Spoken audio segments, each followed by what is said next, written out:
আসসালামু আলাইকুম, কেমন আছেন সবাই? আমাদের বাসায় সবাই খিচুড়ি লাভার। সবার আবদারে আজও আবার খিচুড়ি রান্না হলো, সাথে ডিম ভাজা, ঝালের ভর্তা। সাথে কিন্তু আমার যারা বুড়িও খেতে বসে গেছে। সবাই গল্প করছে আর মজা করে খাচ্ছে। আমার এটা দেখতেও ভালো লাগছে। আজও ভাই বোনদের দেখা দেখি নিজে নিজে খেতে বসে গেছে।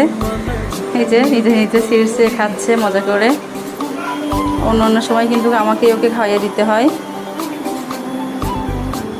আল্লাহ তিনটা কারণে নাকি বেশি খুশি হয়, সেটা হচ্ছে বাসায় কোনো মেহমান আসলে, প্লাস যদি বৃষ্টি হয়, আর হচ্ছে আপনার যে ঘরে কন্যা সন্তান জন্মগ্রহণ করে। সো আলহামদুলিল্লাহ আমাদের সবগুলোই কন্যা।